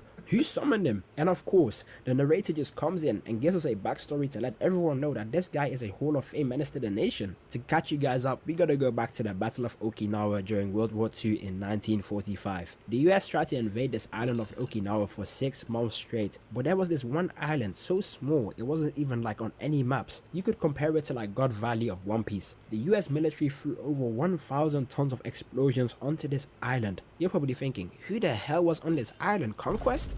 But no, all that was used for a single person, Yuichiro Hanma. And the craziest part is, when they went to explore the island to see whether it was clear, this soldier of Shaitan was unscathed before he single-handedly squad wiped the entire squadron, which granted him the title of the first man to defeat America. Now, it turns out he actually had this special technique called dress, and of course he passed it down to Yujiro. So Yujiro is so kind to give us a live demonstration of this technique. He foot swipes Baki, putting him in a reverse full Nelson before he starts flinging him around like a pair of nunchucks. Yes, this man Yujiro is whipping around a 200-pound Baki like a piece of string cheese. This is the same nonsense Luffy was doing to Kaido after going into Gear 5. But he doesn't just stop there. He begins to use Baki's body and starts smacking it against the car, and during all this, Baki is conscious as he claims to be completely fine. I'm convinced this man has real life durability negation. He steps back, giving Yujiro straight toes to the jaw, overhand right to the face, shin bone to the throat, Spartan kick to the ball. Damn, what a combo. Yujiro continues like an inner monologue and continues to yap away, explaining how he became so strong he started getting bored because of the lack of challenge. This is basically what we call the One Punch Man syndrome. But before he can finish his speech, Baki hits him with the Arlong axe kick, almost completely laying him out. This match has been one giant game of ping pong. They just keep knocking each other down. That's when Baki's girlfriend comes in and starts saying what we are all thinking. Stop the yapping and just box. They throw like one set of combos and begin talking about the lore of Kung Fu Panda 2 and how it like helped them elevate to a higher level. Just box. They get back to boxing and they continue to use every single technique that they've learned throughout the series, and I can't help to get hyped seeing Baki actually going toe to toe with his pops. He tried using the same pile driver Yujiro used on him earlier, but he gets up and claps Baki's head, popping both his eardrums. And that's when we cut over to these random archaeologists discovering some 10,000-year-old hieroglyphics that quite literally showcased a devil with the same demon back as Yujiro about to fight a smaller devil who also possesses the demon back, with a bunch of random people surrounding them cheering them on. They are basically saying that the Baki vs Yujiro fight has been prophesized since the beginning of time. What in the Naruto vs Sasuke levels of bullshit is this, bro? They are legit. They really told us this load of barnacles and expected us to eat it up? Because I absolutely will. If anything, this is older level foreshadowing, peak writing. We get back to the squabble and they both willingly decided that they are going to duke it out. No defense as they go blow for blow to see who remains standing the longest. This is what I like to see, an ignorant display of violence. Baki is landing a 50-hit sparking 0 combo, but that's when Yujiro grabs Baki and hugs him damn near unconscious the same way he did his mother. And then we just find out that Yujiro has the ability to see injuries of people as he begins like listing all of Baki's injuries. Fractured mandible, mental tubercle bone fractured, orbital bone fractured, nasal collapsed, teeth damaged beyond repair, both eardrums burst, vertebrae fractured, internal bleeding throughout the body, and internal organ failure. What the actual hell? I was convinced this was it. Surely they are done. But this is Baki. On his Rock Lee timing, gets up whilst being unable to hear and manifests his fighting spirit into physical form to continue running the ones of Yujiro. And this is where the iconic scene begins, as Yujiro goes into pure schizo mode and begins chefing up a 5-star meal out of thin air, finally cooking for Baki as he always wanted to. This scene gets me every time. When I was broke, I actually tried to learn this method. I'd watch YouTube videos of people eating certain foods and imagine myself eating it. This would probably make me a top tier in the Bakiverse alone. And after they finish their eats, Yujiro finally admits defeat and gives Baki his flowers after crowning him as the new strongest in the world. But sadly,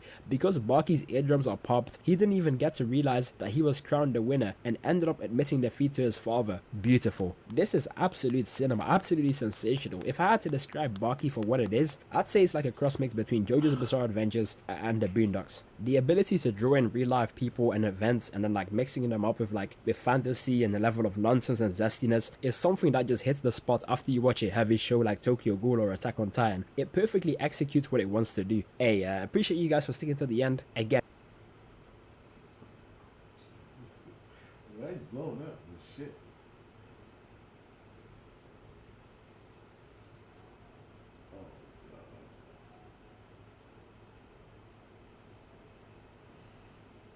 Can't do shit when this guy's on, bro.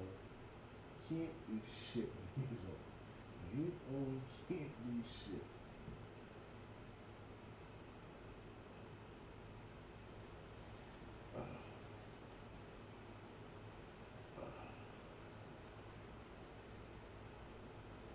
Aggressive, come off it. Okay. Where's my boy? Where's my boy? Oh my boy. God.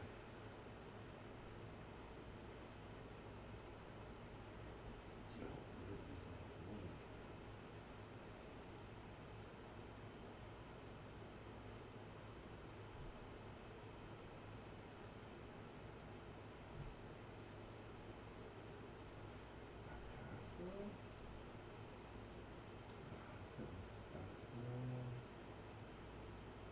where is my boy? Where's my guy at?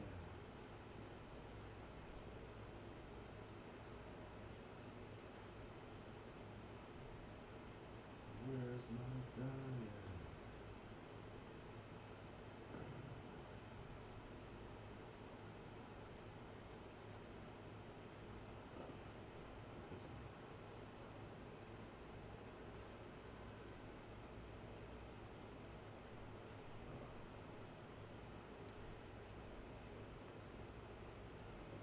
Oh.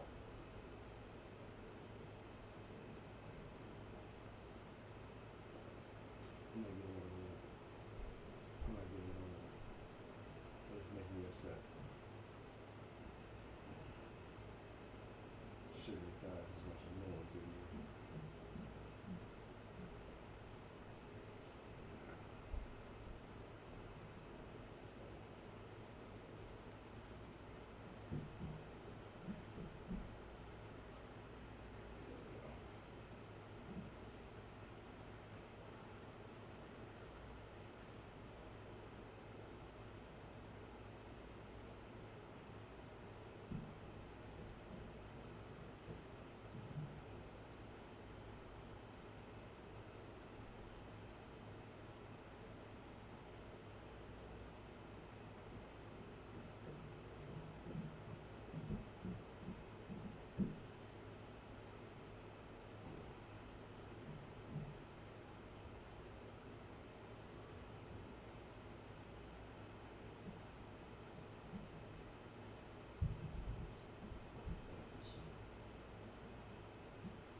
In recent Resident Evil games, the focus has been on building action-packed experiences and facing off against increasingly large hordes of enemies. But before they started putting explosions in every single cutscene, this series was known for dark, atmospheric puzzle games that don't hold your hand and make every encounter feel like life or death. True survival horror games, and the one that stands out to me the most is Resident Evil 2, because I like it the best. Whether it be for that amazing original soundtrack or the debut of the perfect Resident Evil protagonist, Leon Kennedy. There's just a certain charm here that's so iconic in an atmosphere that is unlike any other.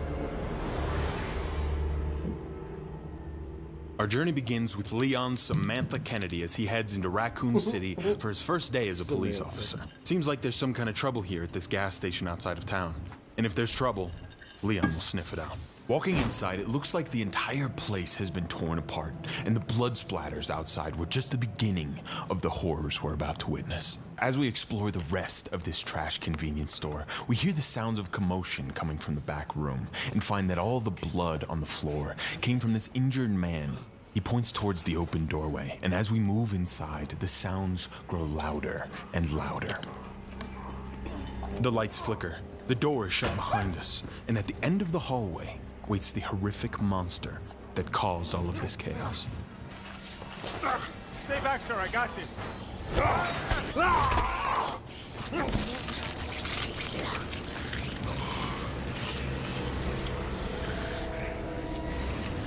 The zombie Now, the zombies in this game are not like your traditional video game zombies. They are much, much harder to kill. I mean, just one zombie in a confined space like this in Resident Evil 2 will make for a deadly encounter. I was playing through this game on hardcore mode, and I died like 6 times here in the prologue because my caveman monkey brain could not comprehend the fact that you don't need to kill the zombies, you just gotta get around them.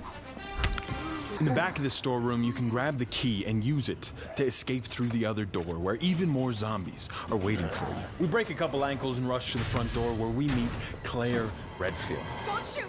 Get down! Oh, so that one dies in one shot. Okay. A horde starts to approach Leon and Claire, and so they make their escape by stealing a nearby police cruiser. Claire is the other protagonist of Resident Evil 2, and when starting a new game, you can choose to either play as Claire or Leon, and the game will actually change depending on who you pick. I mean, it doesn't change that much, but it's enough to be interesting. Claire comes to Raccoon City in search of her brother, Chris Redfield, the protagonist of the first Resident Evil game and the most annoying character in Resident Evil 8. I guess you either die a hero or live long enough to see yourself wear a turtleneck and withhold the plot for no good reason. Playing through the intro as Claire goes pretty much exactly the same as it does with Leon, and as much as I'm sure y'all would love to see me dressed up as Claire, showing a little more skin, I already bought the Leon costume, I'm sorry. The gas station sequence is actually my favorite introduction to a Resident Evil game because it's a microcosm for the whole game. Walking through tight corridors, trying to get around zombies so that you can find a key that opens a door. That's like the entire game summed up in a couple sentences. Although, it does get much harder. I'm having flashbacks right now. Right now, we're headed towards the police station in Raccoon City, where Leon hopes to find some more answers about what's going on here. But here,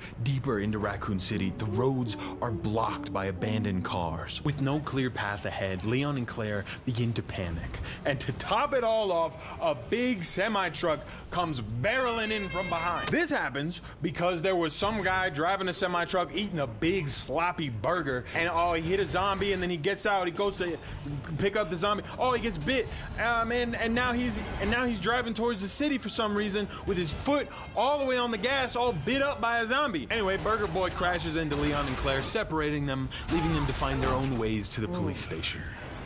After recovering from the crash, completely unscathed for some reason, we begin heading towards the Raccoon City Police Department. Running through the chaotic streets of Raccoon City, we get to see firsthand the level of devastation this outbreak has caused. Cars on fire, zombies on fire, this random pile of wood in the alley on fire. And that guy. And what seems like every person turned into a walking corpse. The cars all crashed in the street form a convenient path to the place where hopefully we can get some answers.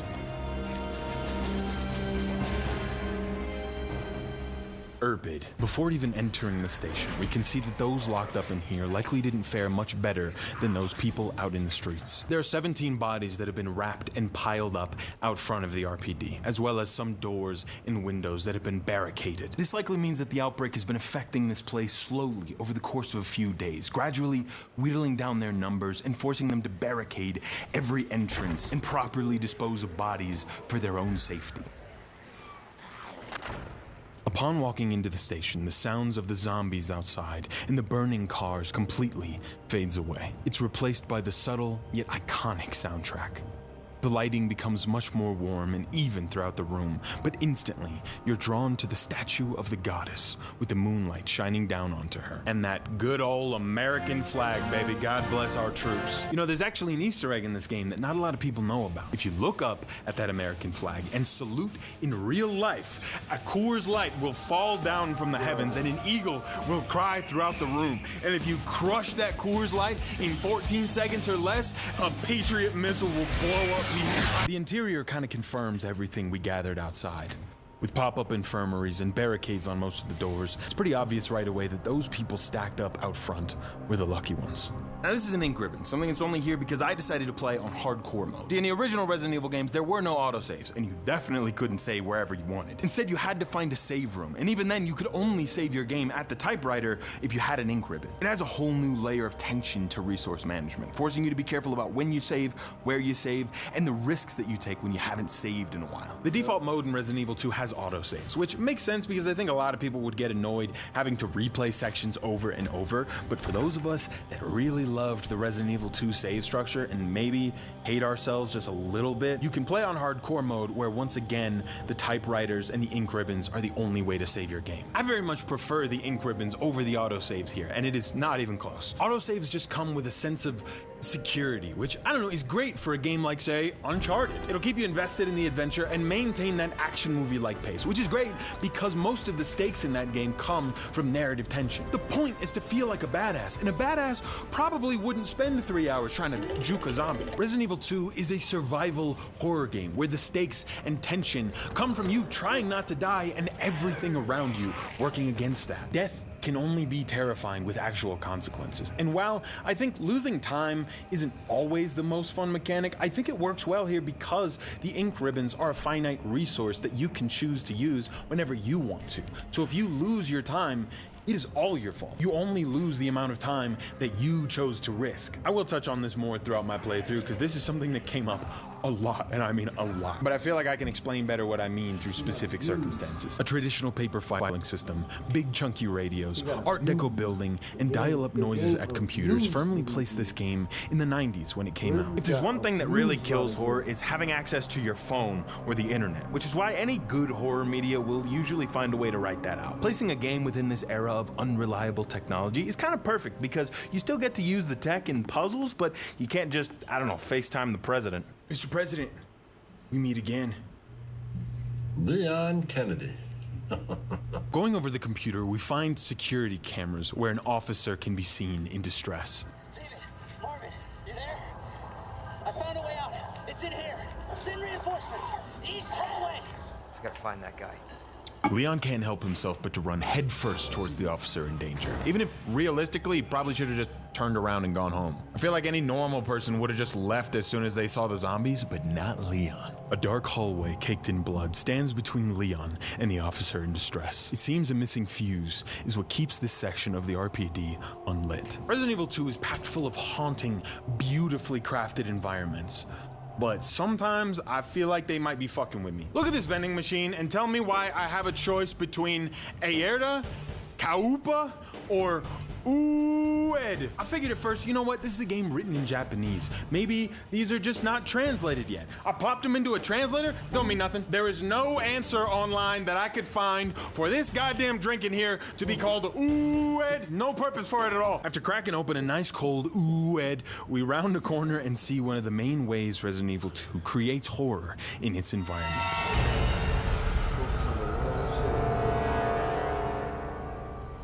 Explosions of blood that leave you uneasy and unsure what could have even done this. Obviously, we've already seen the zombies before, but focusing in on the bloodbath they leave in their wake before showing any of them in the police station builds up that sense of dread for encountering them again. This is something used pretty consistently throughout the entire game, always foreshadowing something even more terrible around the next corner. Utilizing sounds coming from the darkness and the places you can't see to amp up that feeling of vulnerability. From behind the shuttered door, the officer we came to find is screaming for help. And as we try our best to pull him out, the zombies turn him into spaghetti. Oh my god, I don't think I could show that. I don't think you can look at that. I don't even remember Resident Evil 7 having this much gore. I mean, it was, I guess, more stylized. It wasn't just like, yeah, just full-on guts out. I gotta blur that, but there are just, it's guts on the screen all the way. He got his meat tubes out. Zombies start beating down the door and lumbering inside. They block the doorway, so the only way out is to find a way around them.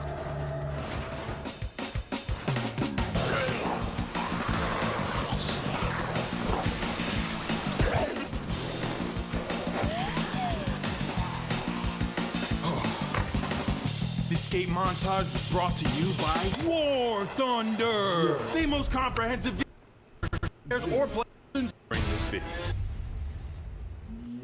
Leon crawls his way underneath the door, away from the zombie horde, and once we get to the other side, we're introduced to the only surviving officer in the RPD.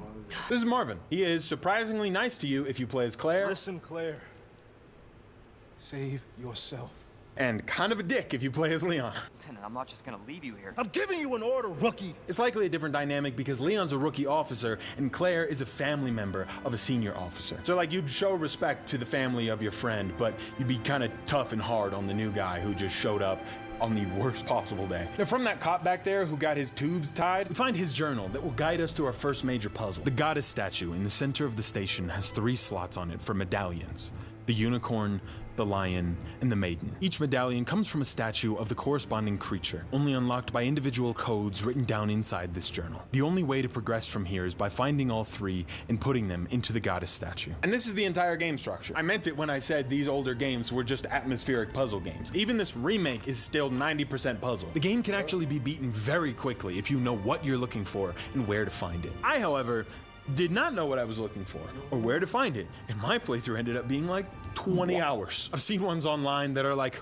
4, 5. HowLongToBeat.com has it at 9 hours to beat, so it only took me double the time. I honestly just suck at puzzles, and I'm too stubborn to look them up, and so I just end up running around in circles dying over and over again. I stand by hardcore being the best way to play this game, but goddamn, it is not for the impatient. The first statue medallion we need is here in the main room, in the lion statue. Marvin gives us our first combat knife, which we use to cut some tape on an electrical box and open up a new pathway through the RPD. Now, the knife is crucial to surviving in Resident Evil 2, and it's not used in the way you would think. Of course, you can use it to just stab zombies, but that usually doesn't go well. Basically, when they start grabbing you, you have an option to use your knife like a Uno reverse card and stab him instead. This does, 1, leave the knife in the zombie's chest, so you have to kill him to get it back, and if you do get it back, the knife has lower durability. Like most things in this game, it just becomes about resource management. Making sure you have enough room in your inventory for guns, bullets, knives, healing items, and whatever bullshit you might want to pick up through the station. It can be pretty goddamn hard. More than a few times I've found myself having to leave things behind or just delete items entirely because I didn't budget my inventory properly.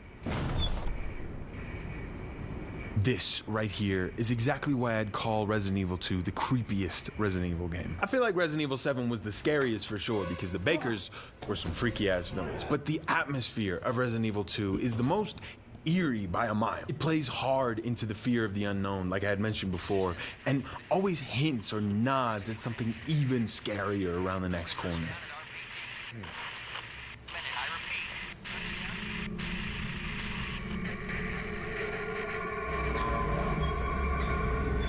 Two officers, one that's been severely mangled and another that's been impaled. Metal that's been torn apart by what seems like claws. Barricaded window with caution tape over it that's clearly been breached. All things that no normal zombie we've seen so far is capable of accomplishing, meaning something much stronger lies ahead.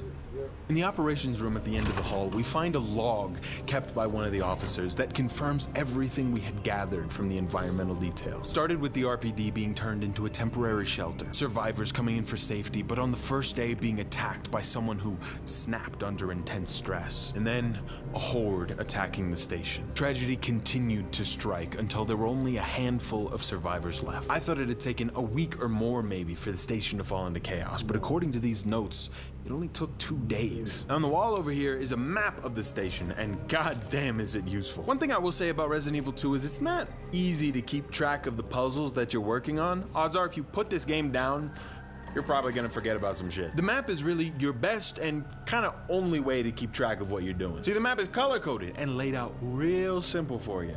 See, it's gray if you haven't been to an area. It's red if you have been to an area but you missed some stuff. And it's blue if you found everything. Say it with me now. Gray, red, blue.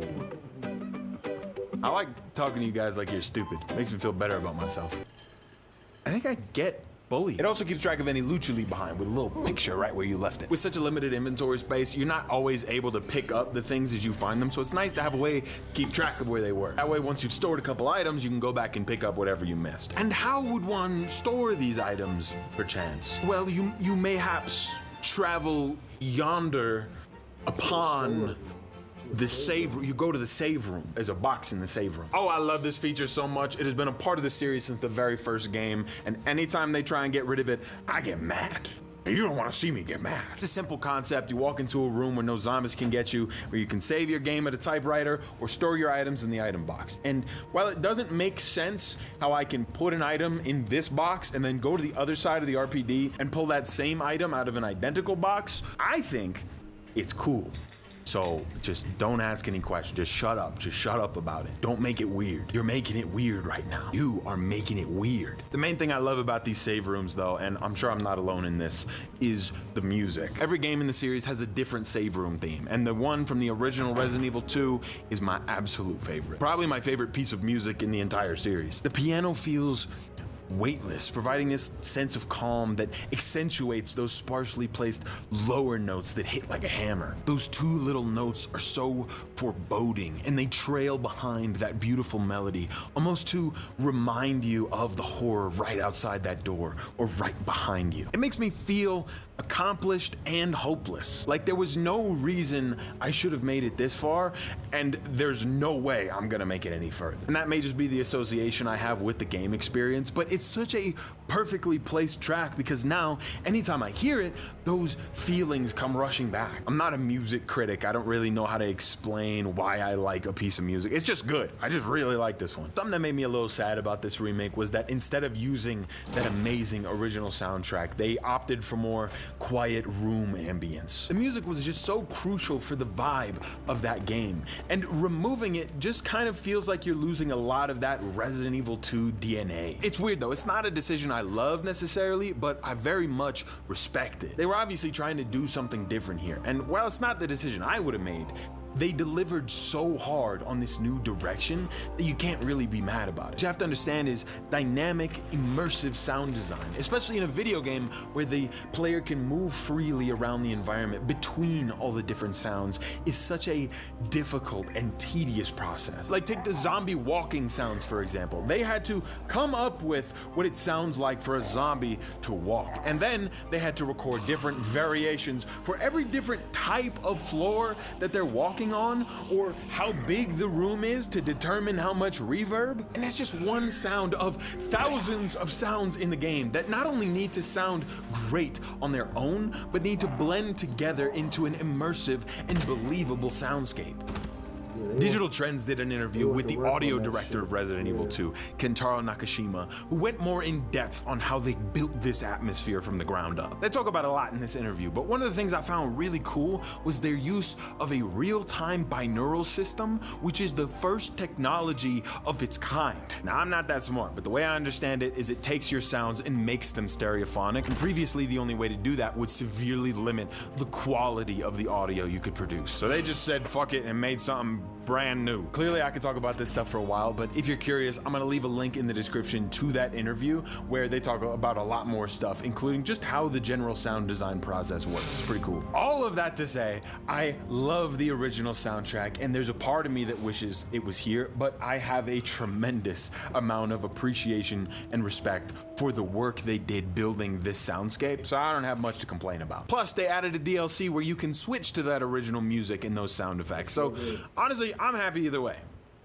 Leaving the comfort of the safe room, we head upstairs, following a trail of blood and destruction. Walking into this hallway, we see something run across the window that greatly tested the strength of my sphincter. We don't get to see what it is just yet, but we do find a note that reads, "To any survivors, consider this a gift for anyone still unfortunate enough to be alive. Keep your eyes peeled for those creepy fucks that look like they were skinned alive. Lickers, we call them. They're blind as bats, but their hearing more than makes up for it." Blah, blah, blah, make like a grandma and creep around. All right. In the next room, we see one of the statues that we need the medallion from, locked behind bars. And a note in here from some lunatic who locked a bunch of cops in here and was gonna blow them up for fun, but then also wanted to see if he could get them to kill each other. So basically, the Joker from Batman locked these guys up in here, and we have to find the detonator for his random C4 brick to open it up. You know, as much as the atmosphere is grounded and eerie in this game,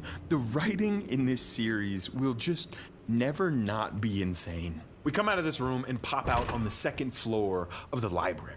Probably one of my favorite rooms in the game. I just love a multi-story library. I don't know, something about it just scratches an itch. And it's in an offshoot room from here we find the unicorn statue. The layout of the RPD is strange and doesn't look like a police station, but that's because it was originally an art museum before it was purchased by the Raccoon City Police Department and converted into a station. This explains why there's so many statues and works of art, and why the entire layout seems more designed to display works of art than to, I don't know, house a couple cops. Leon, it's Marvin. I need you back here ASAP. I've got something to show you. It's important. There you are. Come here. Take a look. Yes. I knew she'd make it. To progress any further, we need to regroup with Claire, who seems to have found her own way into the station. On the way to find her, though, we come across a statue of a man holding a scepter, and another one of his arms that you can pull off. There's an image of the statue that shows the hand holding a book. Now, this is a puzzle. Where could we potentially find a book? Library. Found it in the library. You combine the book with the arm and put it back on, which gives you the scepter. But that's not all. In Resident Evil 2, rarely is the item you get very straightforward. With things like this, you have to inspect the item in your inventory and discover its many secrets. In this case, a button. Doing this will usually give you the item that you actually need, which in this case wasn't a scepter, it was the gemstone. I don't know what I'm gonna use it for, but we got it. That's big. For now, though, we have to go and find Claire. Claire! Hold on. I'll be right there. Okay. It's so nice to see you. How are you doing? That helicopter just came out of nowhere. I'm in one piece. I'm guessing you don't have a key in one of those fancy pockets? Unfortunately, no. Any luck with your brother? No, not yet. Claire, don't lose hope. I'm sure we're gonna find him.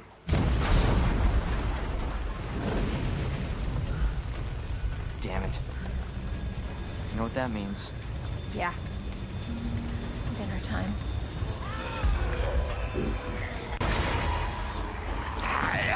A horde of zombies begins approaching from behind Claire, and we just kind of let her deal with that. I don't know, she got it. With the bolt cutters in hand and a horde attacking the station, we rush back inside where we can now open way more doors, which means we can get way more stuff too. Big knife, grab it. First aid, grab it. Weed, hell yeah. Round handle, sure, whatever.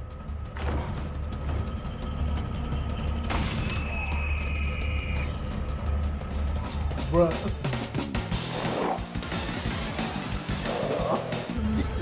We put the fuse back in the box, opening the door once again to the main hall. Any minute now. It'll get there. It'll get there. Taking damage in this game is no joke. I mean, just a single hit can get you wobbling around the place. And to heal, you can either use the first aid spray, which you don't get many of in a playthrough, or if you take a couple hits, you could take a couple hits, if you get what I mean. You get what I'm saying? I'm just, you probably don't get what I'm saying. Now in the RPD, you can find these green herbs sitting around that me and my brother used to call Herbert Greens. Now you can use the Herbert Greens to heal yourself a little bit, but if you combine it with other Herbert Greens, then you get, and that somehow heals you up way more. Again, I really don't know what else this could be or why they made it look like this, but I mean, it heals you up, so whatever. Okay, after putting some stuff away, we can take the crank and we can stop this steam stuff from coming out, and then it'll open up a new area. We walk around the showers for a little while. There's showers in here, and then oh yeah, and this is the STARS office, an acronym for the Special Tactics and Rescue Service Team. The desks here all have names on them telling us who was on the team: Chris Redfield, Jill Valentine, Rebecca Chambers, and a personal office for Albert Wesker. Now this man right here, Albert Wesker, is a true D1 hater, but I'll save any talk about him for another video maybe. In the original, this is where Leon and Claire meet up, but unfortunately, they cut down on a lot of that stuff for this remake. It's a shame too how much they didn't carry over from the original. I really would have loved seeing them play even harder than the original into the idea of these two stories moving parallel to each other and overlapping at times. Pretty obvious though, they were just focused on bringing the horror back more than anything. There was also an Easter egg in here in the original game where if you would, I think it was open up a desk 50 times, it would give you a picture of Rebecca Chambers. And now here in the remake, they don't make you do it 50 times. The Easter egg is still there. You just have to open the desk twice. I think they should have kept it at 50 though, just because that's hilarious. All those scratch marks and blood splatters all came from something those notes called a liquor. And based on the unholy sounds coming from this hallway, I'm about to get licked. These vile creatures crawl on all fours up and down the walls, making some dastardly sounds. The designs are, frankly, a little goofy. I mean, they walk around showing brain 24/7, which I guess is fine for them, but when I do it, I get kicked out of the group chat. Are we really friends if I can't say, look, I stepped in gum, and then show you my balls? According to the notes, these lickers are blind as bats, so if you're quiet, you can sneak your way around. Honestly, on hardcore, I never successfully fought a licker once. It is just genuinely not worth the amount of ammo it would take. And you don't even get anything for killing them anyway. They're more of an obstacle in your way than a direct threat. They do cause a pretty big issue though, because with the bolt cutters now, we can go into the operations room and get the detonator, which I can then combine with the battery that I found in the STARS office. You didn't see it, but I picked up the battery and craft it together to make a working detonator. The problem here is that while the lickers are blind, they are not deaf, and explosions are loud. I died here so many times trying to get this medallion. I deadass almost gave up. I had to step away and go breathe for a little while, but when I came back and I locked in, I was able to get around the licker and escape through the hallway. With all three of the medallions finally collected, we can put them into the statue where a secret passage will open up. Before we go, though, we have one final encounter with Marvin. It's time to go. Hey, Marvin. Look, we can still make it out of here together. You just can... It's too late.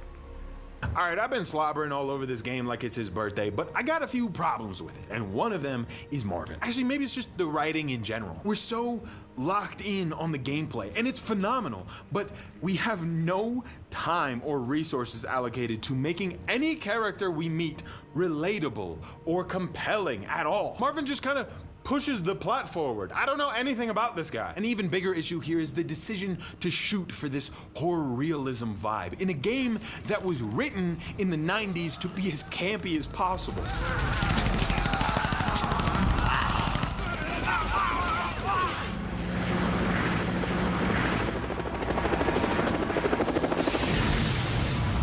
Has been to open up a secret underground passageway that only opens if you collect little medallions. But you want to tell me the guy who gave me that quest is just some normal dude who doesn't think anything of it? The characters are not written at all in line with the tone of these scenarios. And this emotional exchange with Marvin did nothing for me because it was both unearned and out of place. I think you can write normal guys into Resident Evil. I mean, look at Ethan Winters, for God's sake. But the normal guys need to have some kind of reaction to the extraordinary circumstances they find themselves in, or they just fall flat. I'm jumping ahead a little bit, but Marvin straight up dies off camera, and you show up and he's just another zombie walking around, which I think could have been a cool decision and an emotional beat that required no words or cutscenes, just gameplay. If I gave a freaking crap about Marvin. Which I didn't. I don't know, in general, it just kind of feels like we gave up on the idea of character depth for this game. I think Claire gets the best of it, but only because she, like, showed empathy a couple times. Whatever, we'll talk about her later.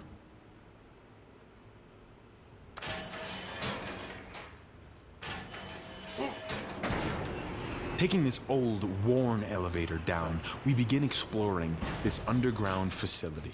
Now, this is another area I might be a little bit of a hater about, and that's because this is where we find our first boss fight. I made an entire video talking about boss fights and what makes them good. And it's not my best work necessarily, but I did spend weeks playing games and researching what makes a good boss fight. And based on my scientific findings, I have determined that this boss fight in Resident Evil 2 does the opposite of everything that makes a boss fight good. For one, the play area, absolute dog shit. I'd love to know whose idea it was to take this game that excels at interconnected, labyrinthine level design and limit it to running around these 4 little squares. Here's a top-down look at this boss arena, and here are all the paths that you can take through it. It's just not a lot to do there. I also don't even know what this room is. Are we in a factory? Is this like A big boiler room? What is going on here? There's just pipes everywhere. The boss also suffers from big glowing eye condition. If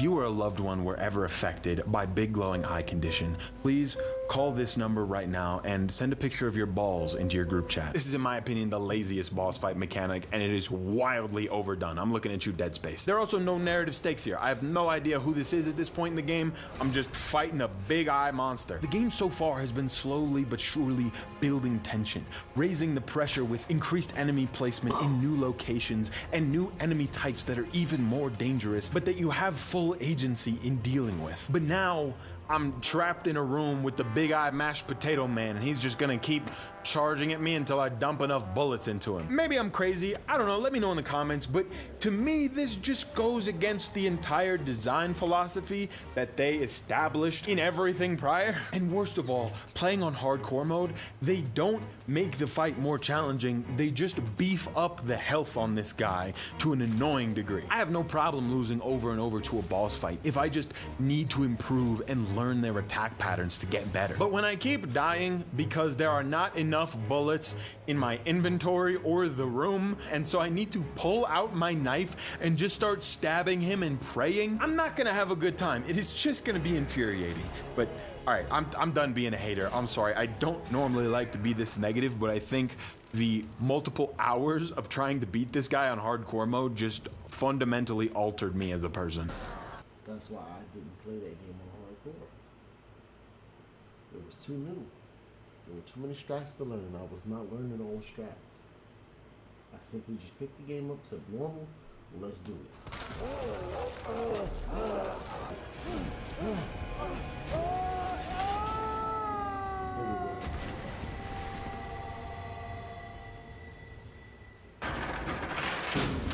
The path forward leads us up a ladder and into the next section of the game, the parking garage. Oof. Damn. Need a key card. Get off of me! Hey! Lower it. FBI. Now this is Ada Wong, a mysterious FBI agent who just so happens to be down here. Leon kind of acts like a lost puppy and just follows her around all the time. It's really funny. But when she starts walking away, she just fucking disappears into the night, and so we are let loose on this new area of the RPD. Following where Ada went, we find the jail cells where zombies are ripping themselves apart, trying to reach you through the bars. But around the corner is some guy in a cell. Hey. It's just some guy, I don't know who he is. Hello, human. You been here long? Long enough. I'll make you a deal. Unlock this cell and I'll give you this. There's no other way out of that parking garage. Believe me. Sorry, I can't do that. I have to talk to the chief first. Look, coming. What? What's coming? Come on. Come on, don't be an asshole. Okay, you need this. Just get me the fuck out of here.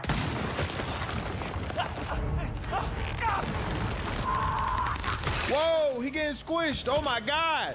His head went like a watermelon. Once again, the game foreshadows another bigger and even scarier beast that will, instead of licking you, turn you to gelatin. This specific beast is actually my favorite in the game, and we will see him very soon. But right now, we have to find the electrical parts so that we can restore the power to the prison, so that we can open up this cell, so that we can get his key card, so that we can open up the parking garage door, so that we can get out. Oh, Jesus. It's kind of insane when you think about it that way, just the layers and layers of puzzles. But you know, I like this gameplay loop. It's like dominoes. You spend all this time tediously lining each one of them up. It's hard and it's time consuming. But once they're all in place, it's satisfying to push one over and watch them all fall down. In this case, it's satisfying to go through the trouble of solving all of these puzzles, gathering everything you need to eventually just blast through all of them at once.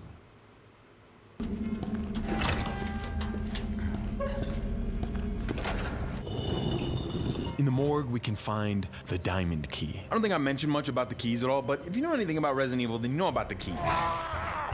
You match the shape and the color of the key to the door, and it opens. Although we've moved on to a completely different area, you can't just kind of walk up a staircase and go back to the original area we were before. I didn't realize until this point how seamless this game feels. So few loading screens between what I wouldn't say are huge, but still very densely packed locations. It's just cool. I love the layout and the level design of this game, and you better know it like the back of your hand, because what happens next is about to raise the stakes like crazy. Solving a quick puzzle to redirect the water and put out the fire started by the helicopter crash, we enter what should now be a safe hallway and find what they've been building up to.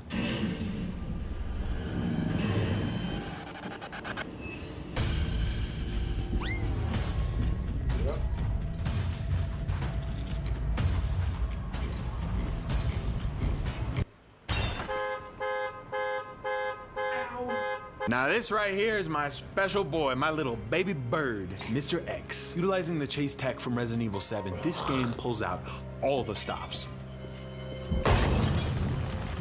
This guy follows you around pretty much everywhere you go, and if he can't find you, he will just wander around until he does. I love those videos that like show what an enemy is doing off screen, and Mr. X is a crazy one to watch because that man is on a mission whether you see him or not. This is where that impressive sound design really comes in and does the heavy lifting, because the most dread that I felt from Mr. X wasn't seeing him running at me necessarily, but it was hearing his footsteps from around the corner, or using them to try and gather where he was so I could sneak around. Now there is a way to cheese him a little bit, which I had to learn because on hardcore mode this dude is just too crazy. You can basically like let him come at you, bait his attack, run backwards, and then run forwards around him and he can't hit you. And I had to do this a lot considering all my bullets would do was knock his silly little hat off. Who dressed him up all dapper like this? Why is he such a dashing young man? Now at this point in my playthrough, I, like an idiot, left almost all of the upgrade puzzles and a lot of the looting undone, and also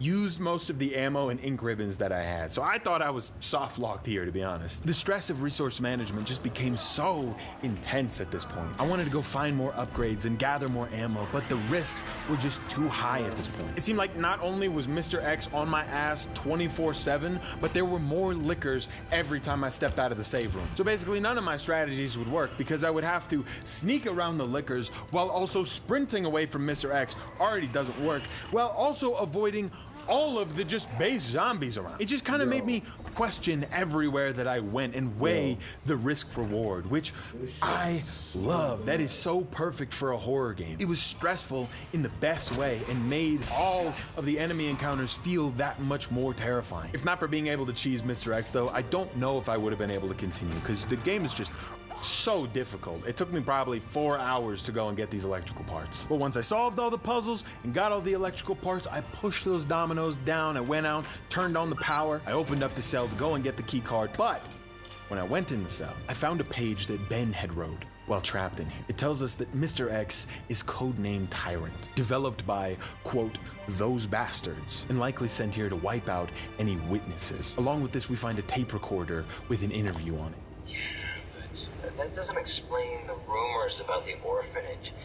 I just find it way too coincidental Umbrella is one of the benefactors. We only get bits and pieces of the story here, but it's enough to know that this wasn't just some random zombie outbreak. It had something to do with Umbrella, the G-Virus, and a sinkhole that goes down to a secret laboratory under the city. It's kind of insane, but it's also kind of awesome.